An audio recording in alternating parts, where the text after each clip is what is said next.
Avant de commencer, écrivez dans les commentaires « L'amour ne coule jamais ». Ça peut paraître étrange maintenant, mais vous comprendrez pourquoi à la fin.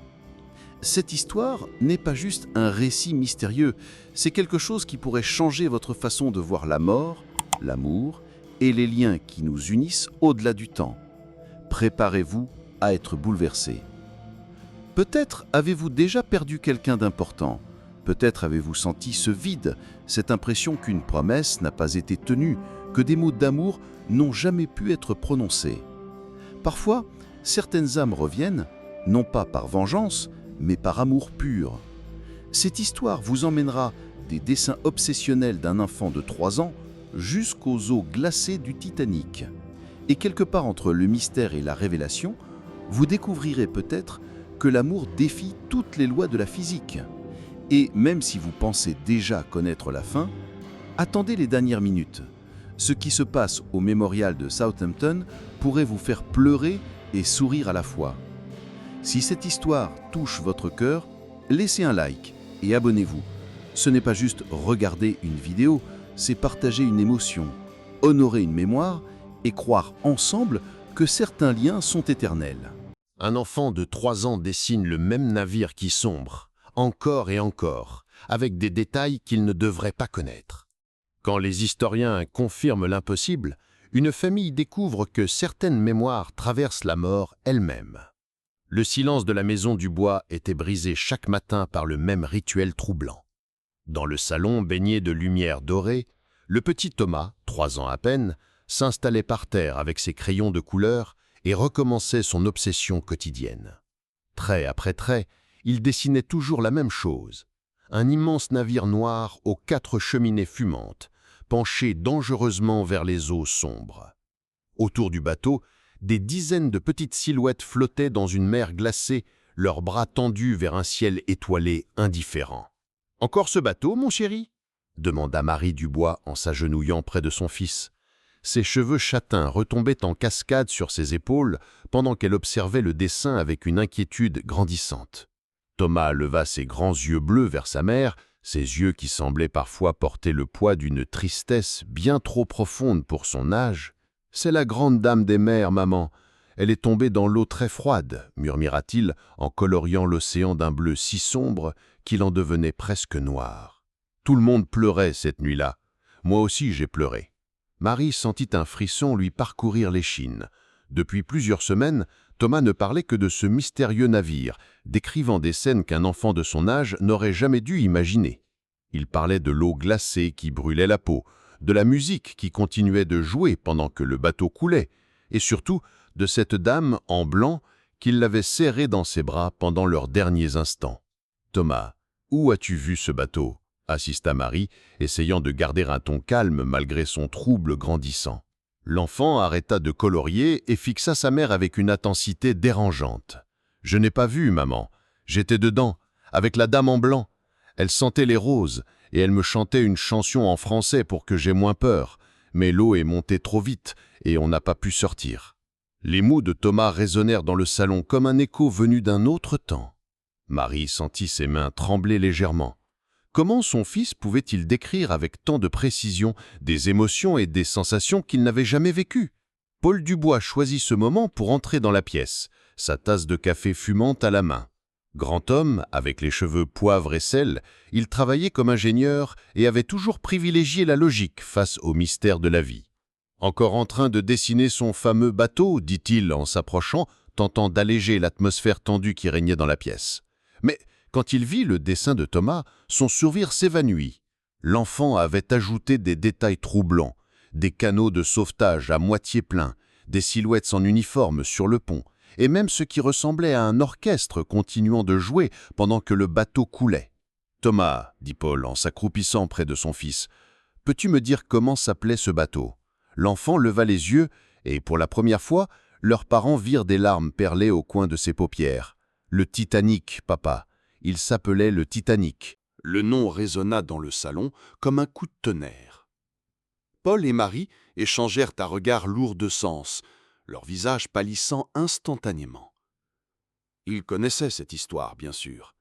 Tout le monde connaissait la tragédie du Titanic. Mais comment leur fils de 3 ans pouvait-il en parler avec tant de précision? « Thomas, » dit Marie d'une voix tremblante, « où as-tu entendu ce nom? À la télévision? Dans un livre ?» L'enfant secoua la tête avec une assurance déconcertante. « Non, maman, je me souviens, j'étais William avant d'être Thomas, et j'étais sur le bateau de fer avec papa John, maman Annie et mes petites sœurs. » Paul sentit sa tasse de café lui échapper des mains. La porcelaine se brisa sur le parquet avec un bruit sec qui fit sursauter toute la famille. Mais Thomas ne sembla même pas remarquer l'incident, totalement absorbé par ses souvenirs impossibles. « La dame en blanc s'appelait Élise. Elle parlait français comme grand-mère Dubois.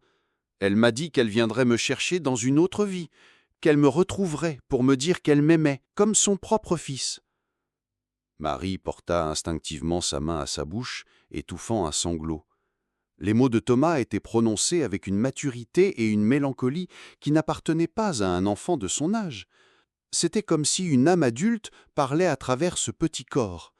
« Tu te souviens d'autre chose, mon chéri ?» demanda Paul, tentant de maîtriser le tremblement dans sa voix. Thomas posa son crayon bleu et ferma les yeux comme s'il plongeait dans les profondeurs de sa mémoire. Il faisait très froid cette nuit-là. Les étoiles brillaient comme des diamants et la lune était si claire qu'on pouvait voir notre souffle dans l'air. J'entendais les hommes crier des ordres et la musique. Oh, la belle musique qui jouait pour que les gens aient moins peur. Il rouvrit les yeux et regarda ses parents avec une intensité bouleversante. Mais l'eau est montée dans notre cabine. Papa John a essayé de nous porter, mes sœurs et moi, mais il y avait trop de monde dans les couloirs. Les gens couraient partout et les enfants pleuraient. C'est là qu'Élise m'a trouvé. Elle portait une robe blanche toute mouillée et elle sentait les roses malgré l'odeur de la mer. Thomas reprit son dessin, ajoutant maintenant des détails qui glaçaient le sang de ses parents. Des silhouettes qui se tenaient la main pendant que l'eau montait, des objets qui flottaient dans les couloirs, et au centre de tout cela, une femme en blanc qui serrait un petit garçon contre sa poitrine. Elle m'a chanté une berceuse pendant qu'on coulait ensemble. Dodo, l'enfant dormira bien vite. Sa voix était si douce, maman. Je n'avais plus peur avec elle. Le silence qui suivit était assourdissant. Marie et Paul se regardaient, complètement dépassés par ce qu'ils venaient d'entendre. Comment réagir face à de telles révélations? Comment expliquer l'inexplicable? Paul fut le premier à retrouver sa voix. « Thomas, je pense qu'on devrait aller voir quelqu'un qui pourrait nous aider à comprendre tes rêves. »« Ce ne sont pas des rêves, papa, » répondit l'enfant avec une certitude désarmante. « C'est ce qui s'est passé avant que je naisse dans le ventre de maman. » 3 jours plus tard, la famille Dubois se trouvait dans le cabinet de la docteure Sophie Laurent, une psychologue spécialisée dans les troubles de l'enfance. Le bureau, décoré de couleurs douces et de jouets éducatifs, était censé rassurer les jeunes patients, mais l'atmosphère restait tendue.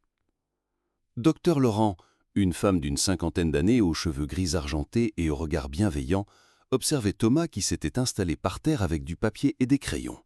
Sans qu'on le lui demande, l'enfant avait immédiatement commencé à dessiner son navire familier. « Monsieur et Madame Dubois, » dit-elle en ajustant ses lunettes, « pouvez-vous me décrire précisément le comportement de Thomas ces dernières semaines ?» Marie se pencha vers l'avant, ses mains crispées sur son sac à main. « Docteur, il dessine ce bateau tous les jours, parfois plusieurs fois par jour. Il parle de détails impossibles à connaître pour un enfant de son âge. Et surtout, elle hésita, il prétend se souvenir d'une vie antérieure sur le Titanic. » Docteur Laurent hocha la tête, prenant des notes discrètement. Elle avait déjà rencontré des cas d'enfants avec des souvenirs inexpliqués, mais la précision que décrivaient les parents était inhabituelle. « Thomas, » dit-elle doucement en s'approchant de l'enfant, « peux-tu me parler de ton dessin ?» L'enfant leva les yeux et la psychologue fut immédiatement frappée par la maturité de son regard. Ce n'était pas le regard insouciant d'un enfant de 3 ans. « C'est le moment où la grande dame des mers a coulé, » expliqua Thomas en pointant différentes parties de son dessin. « Voyez, ici c'est l'orchestre qui continue de jouer sur le pont, Il jouait une hymne très triste pour que les gens pensent à Dieu avant de mourir. Et là, ce sont les canots de sauvetage, mais il n'y en avait pas assez pour tout le monde. Dr Laurent sentit un frisson la parcourir.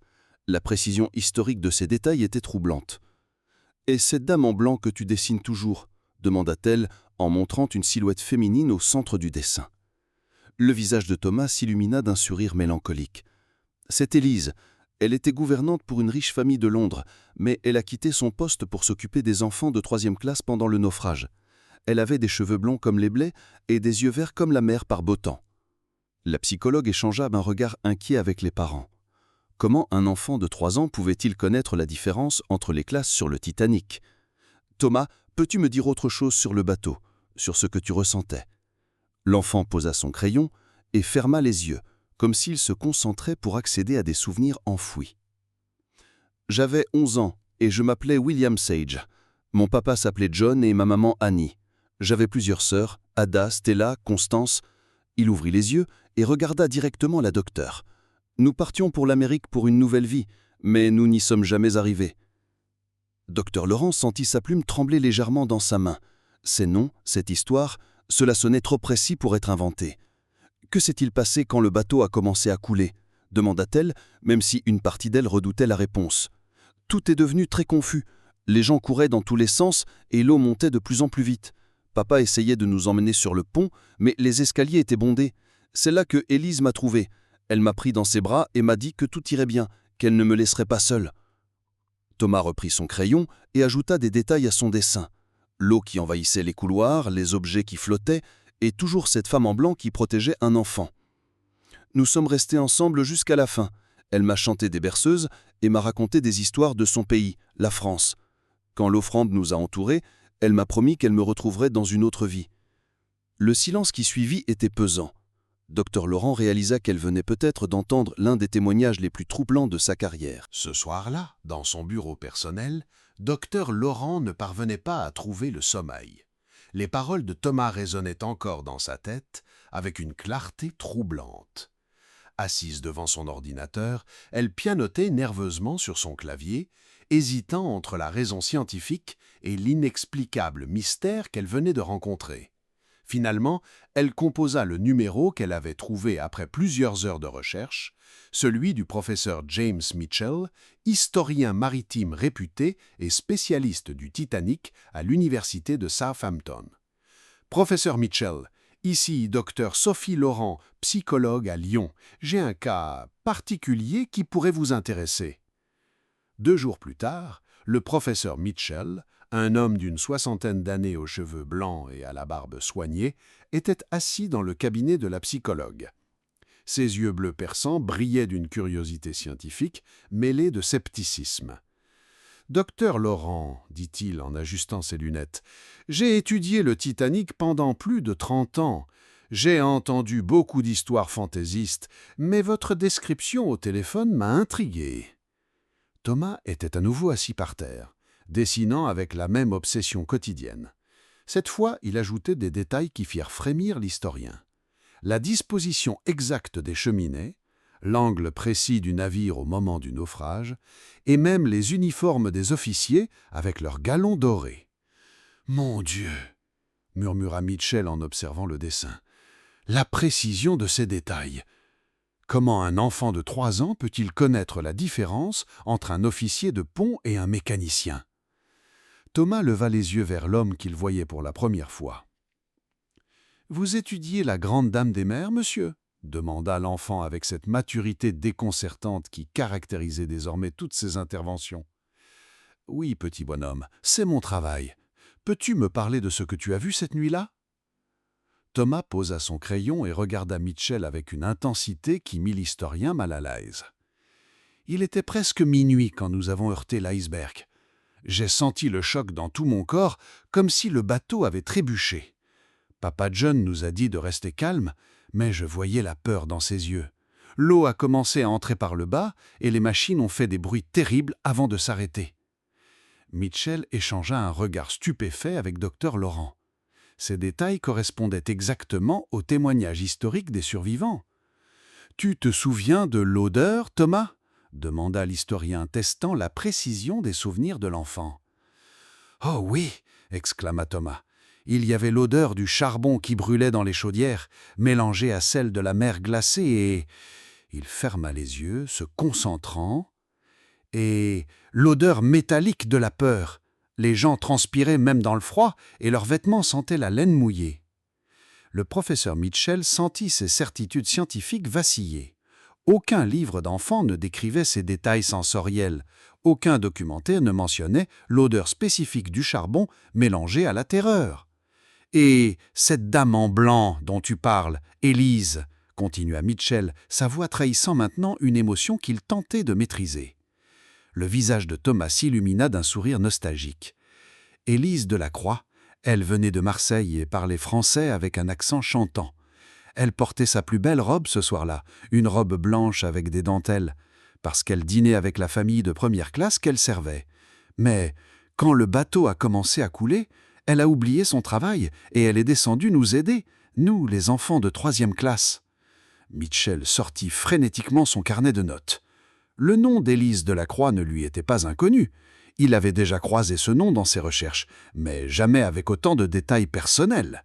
« Thomas, » dit-il en voix tremblante, « peux-tu me décrire Élise plus précisément ?»« Elle était belle comme un ange, » répondit l'enfant en reprenant ses crayons pour dessiner le visage de la jeune femme. Des cheveux blonds tirés en chignon, des yeux verts comme l'eau claire, et un grain de motet juste là. Il pointa sa joue gauche, près de sa bouche qui souriait toujours, même quand elle avait peur. Une semaine plus tard, le professeur Mitchell faisait les 100 pas dans son bureau de l'université de Southampton, entouré de piles de documents historiques et de photographies jaunies. Ses recherches intensives avaient confirmé l'impossible. Chaque détail donné par Thomas correspondait à la réalité historique du Titanic. Il décrocha son téléphone et composa le numéro de Dr Laurent. « Docteur, j'ai des nouvelles troublantes. William Sage a réellement existé. 11 ans, voyageant avec ses parents John et Annie Sage, ainsi que ses sœurs Ada, Stella, Constance et 6 autres membres de la famille. Ils étaient en 3e classe, cabine F2. Tous ont péri dans le naufrage. » À l'autre bout du fil, le silence de la psychologue était éloquent. « Mais ce n'est pas tout, » continua Mitchell, sa voix trahissant une émotion qu'il tentait de contrôler. « J'ai également trouvé des traces d'Élise Delacroix, gouvernante française, 24 ans, employée par la famille Widener de Philadelphie. Elle voyageait en 1re classe, mais selon les témoignages de survivants, elle a effectivement abandonné son poste pour aider les enfants de 3e classe. » Il marqua une pause, feuilletant ses notes avec des mains tremblantes. « Docteur, il y a plus troublant encore. Dans les archives de la White Star Line, j'ai trouvé une lettre d'Élise Delacroix envoyée à sa famille à Marseille juste avant l'embarquement. Il y décrit exactement le grain de beauté que Thomas a mentionné, et elle parle de sa robe blanche en dentelle qu'elle comptait porter pour le dîner du capitaine. » Le lendemain, Thomas était de nouveau dans le cabinet de Dr Laurent. Mais cette fois, l'atmosphère était différente. L'enfant semblait plus agité, comme si les révélations des adultes avaient réveillé des souvenirs plus profonds et plus douloureux. « Thomas, » dit doucement la psychologue, « le professeur Mitchell a confirmé l'existence de William Sage et d'Élise Delacroix. Peux-tu nous en dire plus sur tes derniers moments avec elle ?» L'enfant posa ses crayons et regarda par la fenêtre, ses yeux se voilant de larmes. « L'eau montait très vite dans notre cabine. Papa John avait réussi à faire sortir mes sœurs, mais moi j'étais resté coincé sous une malle qui était tombée. J'avais très mal à la jambe et je ne pouvais plus bouger. » Sa voix se brisa légèrement et pour la première fois, Dr Laurent vit le véritable enfant de 3 ans transparaître à travers ses souvenirs d'adulte. C'est là qu'Élise est arrivée. Elle pataugeait dans l'eau glacée et sa belle robe blanche était toute trempée. Elle m'a soulevé malgré mes cris de douleur et m'a serré contre elle. Thomas se tourna vers la psychologue et ses yeux brillaient d'une reconnaissance éternelle. « Elle aurait pu partir, docteur. Elle aurait pu courir vers les caneaux de sauvetage et survivre. Mais elle a choisi de rester avec moi. Elle m'a dit « William, mon petit William, tu ne mourras pas seul. Élise est là. » La psychologue sentit ses propres yeux se remplir de larmes. L'émotion dans la voix de cet enfant était si pure, si authentique, qu'elle ne pouvait venir que d'une expérience vécue. « Et pendant que l'eau continuait de monter, » continua Thomas, « elle m'a chanté cette berceuse française. Sa voix tremblait un peu à cause du froid, mais elle n'a jamais arrêté de me bercer. Ne pleure pas, mon ange. Dans une autre vie, je te retrouverai. Je te promets que tu ne seras plus jamais seul. » Thomas prit une nouvelle feuille de papier et commença à dessiner avec une précision bouleversante. Élise tenant William dans ses bras, l'eau montant autour d'eux, et une expression de tendresse infinie sur le visage de la jeune femme, malgré la terreur de la situation. « Elle a tenu sa promesse », murmura l'enfant. « Elle m'a retrouvé. » 3 jours plus tard, le professeur Mitchell débarquait à Lyon avec une mallette remplie de documents et une photographie qui allait changer la vie de la famille Dubois pour toujours. Dans le cabinet de Dr Laurent, l'atmosphère était électrique d'anticipation et d'appréhension. « J'ai passé des nuits blanches dans les archives de Southampton », dit Mitchell en sortant délicatement une photographie jaunie par le temps. « Et j'ai trouvé ceci dans les effets personnels de la famille Widener, conservés au musée maritime. » Il posa la photographie sur la table basse, face cachée, hésitant un instant avant de la retourner. « Thomas, dit-il doucement, peux-tu me dire si tu reconnais cette personne ?» L'enfant s'approcha de la table, et dès que ses yeux se posèrent sur la photographie, il poussa un cri de joie pure qui résonna dans toute la pièce. « Élise, c'est ma belle Élise !» Il prit la photographie avec des mains tremblantes d'émotion et la pressa contre son cœur. Les 3 adultes présents échangèrent des regards stupéfaits. Sur cette photographie datant de 1912, on voyait une jeune femme blonde aux yeux clairs, avec exactement le grain de beauté sur la joue gauche que Thomas avait décrit, portant la robe blanche en dentelle qu'il avait si précisément dessinée. « Comment est-ce possible ?» murmura Marie Dubois, les larmes aux yeux. Thomas caressa tendrement la photographie, comme s'il retrouvait un être cher après une longue séparation. « Elle est exactement comme dans mes souvenirs, » dit-il d'une voix pleine d'émotion. « Regardez ses yeux. Il sourit même quand sa bouche est sérieuse. C'est bien elle, c'est ma belle Élise qui m'a sauvé de la peur. » Le professeur Mitchell sortit alors d'autres documents de sa mallette. « Il y a autre chose, » dit-il, sa voix trahissant une émotion profonde. « Dans les archives personnelles d'Élise, j'ai trouvé son journal intime, écrit pendant la traversée. Elle y parle d'un petit garçon de 3e classe qu'elle avait remarqué lors de l'embarquement. » Il ouvrit le journal à une page marquée d'un signet et commença à lire. « Aujourd'hui, j'ai croisé un petit garçon de la famille Sage. Il avait l'air si fragile, si perdu au milieu de cette immensité maritime. Quelque chose dans son regard m'a touché. Il m'a souri timidement quand je lui ai fait signe. J'ai eu l'étrange sensation que nos destins étaient liés d'une façon mystérieuse. » Thomas leva les yeux de la photographie, et dès que ses yeux se posèrent sur elle, il poussa un cri de joie pure qui résonna dans toute la pièce. Dr Laurent, qui observait cette scène extraordinaire, réalisa qu'elle assistait peut-être à l'une des preuves les plus bouleversantes de l'existence de liens spirituels qui transcendent la mort. « Thomas, » demanda-t-elle avec précaution, « maintenant que tu as revu Élise, que ressens-tu » L'enfant contempla encore la photographie, puis la posa délicatement sur la table. « Je ressens de la gratitude et de l'amour, mais aussi, » il hésita cherchant les mots justes, « aussi le besoin de lui dire quelque chose d'important que je n'ai pas pu lui dire cette nuit-là parce que l'eau nous a séparés trop vite. »« Qu'est-ce que tu veux lui dire, mon chéri ?» demanda Marie, s'approchant de son fils. Thomas ferma les yeux, et quand il les rouvrit, il brillait une détermination nouvelle. « Je veux lui dire merci, et je veux lui dire que je l'aime comme elle m'a aimé. Mais surtout, sa voix se fit plus forte, je veux aller là où elle repose, pour qu'elle sache que je n'ai pas oublié sa promesse. » 2 semaines plus tard, la famille Dubois se trouvait dans le train qui les menait vers Southampton. Thomas, assis près de la fenêtre, tenait précieusement dans ses mains une petite boîte contenant la photographie d'Élise et des copies des documents que le professeur Mitchell avait découverts. Le paysage anglais défilait sous ses yeux, mais son regard était tourné vers l'intérieur, comme s'il préparait mentalement ces retrouvailles si longtemps attendues. « Tu es sûr que tu veux faire ça, mon chéri ?» demanda Marie, inquiète de voir son fils si silencieux depuis le début du voyage. Thomas hocha la tête avec une détermination qui impressionnait toujours ses parents. « Il faut que j'y aille, maman. Élise m'attend. Je le sens dans mon cœur. » Le musée maritime de Southampton était un imposant bâtiment de briques rouges qui surplombait le port d'où était parti le Titanic 112 ans plus tôt. Quand la famille franchit les portes, Thomas s'arrêta net, respirant profondément comme s'il reconnaissait l'odeur de la mer et des souvenirs enfouis.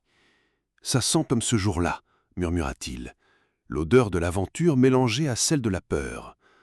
Le professeur Mitchell les attendait dans le hall d'accueil, accompagné de Sarah Henderson, la conservatrice du musée, une femme élégante d'une quarantaine d'années aux cheveux auburn.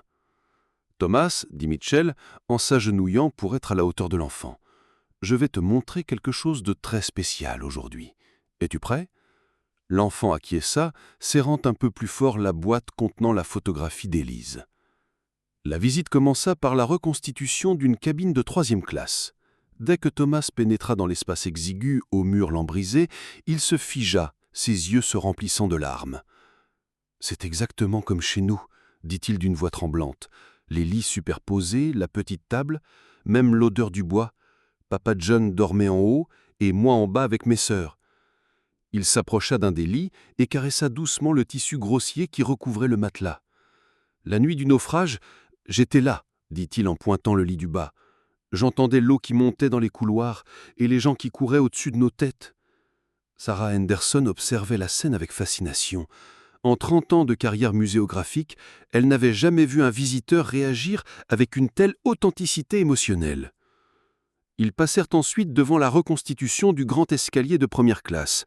Thomas s'arrêta devant, mais cette fois son visage s'illumina d'un sourire nostalgique.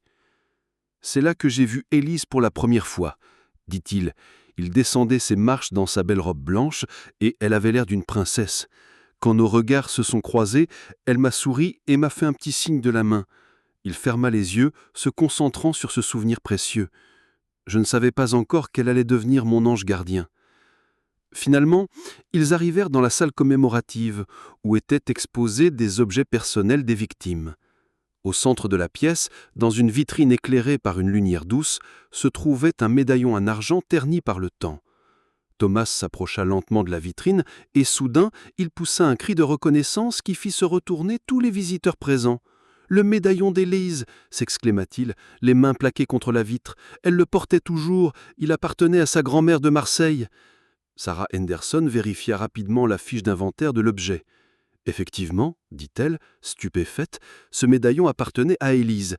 Il a été retrouvé dans ses effets personnels, mais ces informations ne figurent nulle part dans l'exposition publique. Comment peux-tu le savoir ?» Thomas ne répondit pas immédiatement. Il contemplait le médaillon avec une émotion si intense que des larmes silencieuses coulaient sur ses joues. « Elle me l'avait montré, » dit-il enfin, « dans l'eau froide, pendant qu'on coulait ensemble. Elle l'avait sorti de sa robe et me l'avait mis autour du cou en me disant que tant que je le porterais, elle serait toujours avec moi. » Le silence qui suivit cette révélation était lourd d'émotion. Sarah Henderson, troublée par la précision de ce détail intime qui ne figurait dans aucune archive publique, demanda une pause pour vérifier quelque chose dans ses dossiers privés.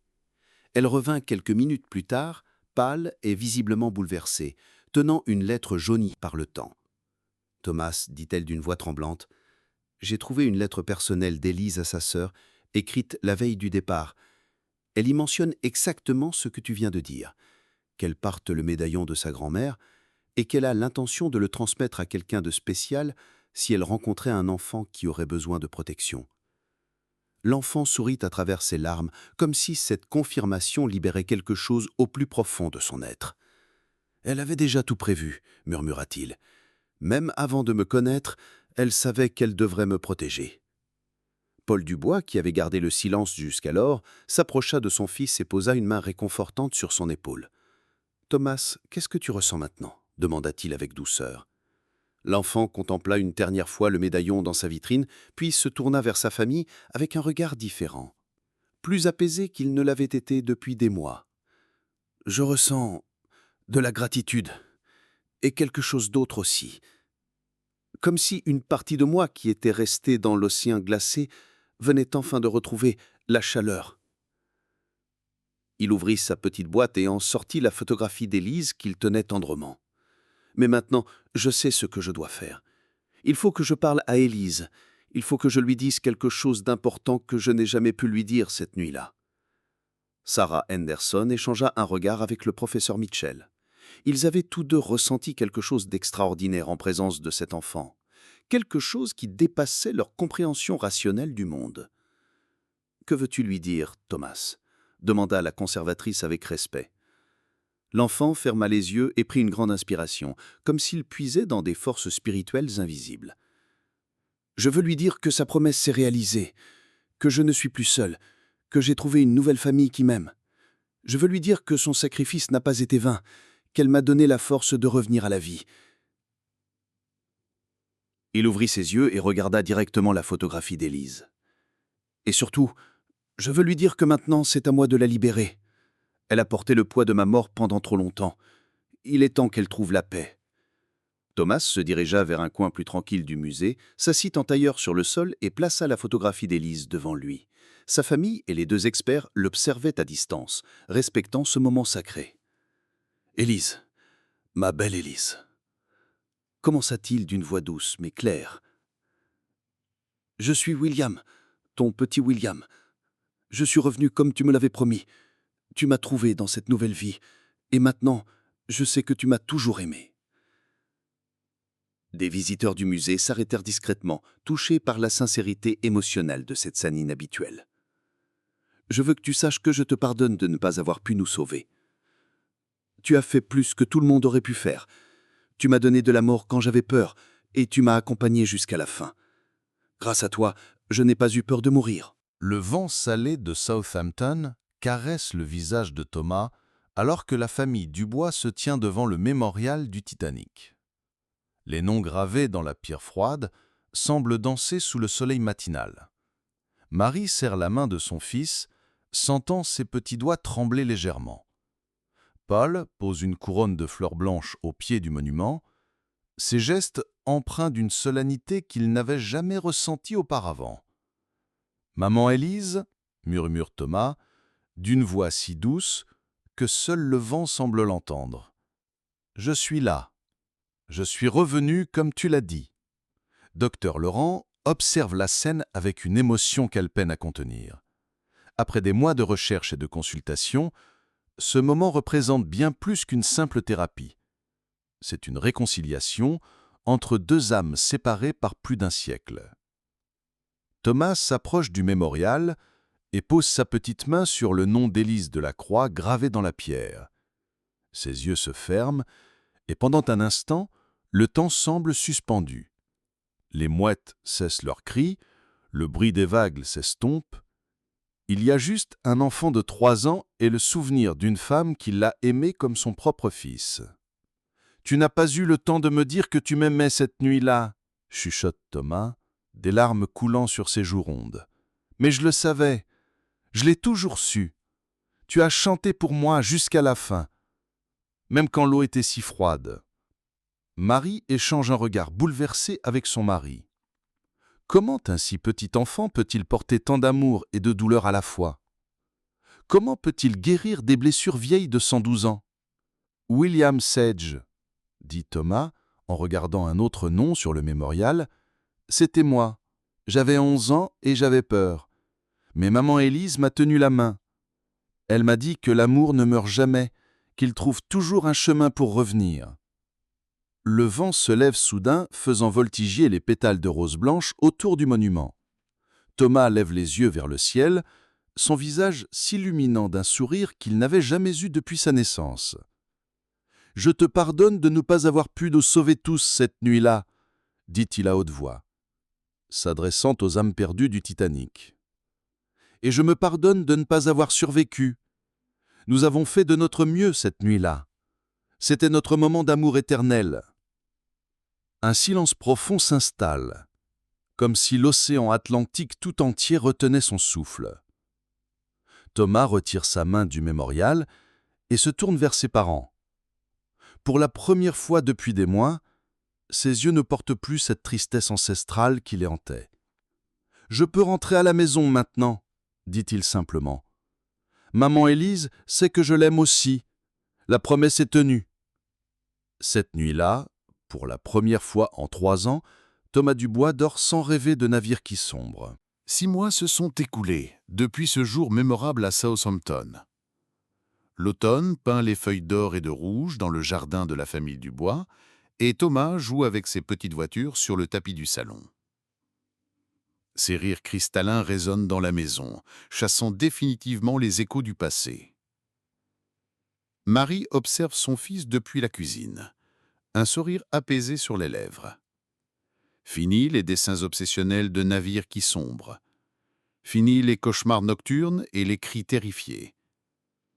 Thomas dessine maintenant des maisons colorées, des jardins fleuris, des familles souriantes sous des arcs-en-ciel. Ses œuvres d'enfant respirent la joie de vivre et l'innocence retrouvée. « Maman, regarde !» s'écrie Thomas en brandissant un nouveau dessin. « J'ai dessiné notre famille au parc. » Sur le papier, 4 silhouettes se tiennent la main sous un soleil radieux. Papa, maman, Thomas, et une 5e silhouette translucide avec une robe blanche et un sourire bienveillant. « Qui est-ce, mon chéri ?» demande Marie avec une tendresse infinie. « C'est maman Élise, » répond Thomas naturellement. « Elle nous protège maintenant. Elle dit qu'elle est heureuse de me voir grandir avec vous. » Paul entre dans le salon et éboriffe affectueusement les cheveux de son fils. L'homme qu'il est devenu porte en lui une sagesse nouvelle, celle d'avoir compris que l'amour défie toutes les lois du temps et de l'espace. Le soir venu, lors du rituel du coucher, Thomas s'agenouille près de son lit comme chaque soir depuis 6 mois. Sur sa table de nuit trône une petite photo encadrée d'Élise Delacroix, trouvée dans les archives du Titanic. Son sourire doux veille sur ses nuits paisibles. « Merci, maman Élise », chuchote-t-il comme une prière. « Merci d'avoir attendu que je revienne. Merci de m'avoir appris que l'amour est plus fort que la mort. » Il se glisse sous ses draps étoilés, et Marie vient lui donner son baiser de bonne nuit. Thomas ferme les yeux, apaisé, libéré du poids de 2 vies. Dans ses rêves désormais, il ne voit plus l'eau glacée de l'Atlantique. Il court dans des prairies infinies où une dame en blanc lui tend les bras, lui chante des berceuses françaises et lui répète inlassablement « Tu es aimé, mon petit William. Tu es aimé pour l'éternité. » Docteur Laurent range le dossier de Thomas Dubois dans ses archives. Sur la couverture, elle a écrit « Cas résolu, réincarnation thérapeutique ». Mais elle sait au fond de son cœur que certains mystères dépassent la science, que certaines histoires d'amour transcendent la mort elle-même. Quelque part dans l'univers infini, William Sage et Élise Delacroix dansent ensemble sous les étoiles, leurs âmes enfin réunies, leurs promesses enfin tenues. Et sur Terre, un petit garçon nommé Thomas grandit en paix, portant en lui la certitude que l'amour véritable ne meurt jamais. L'amour trouve toujours un chemin pour revenir.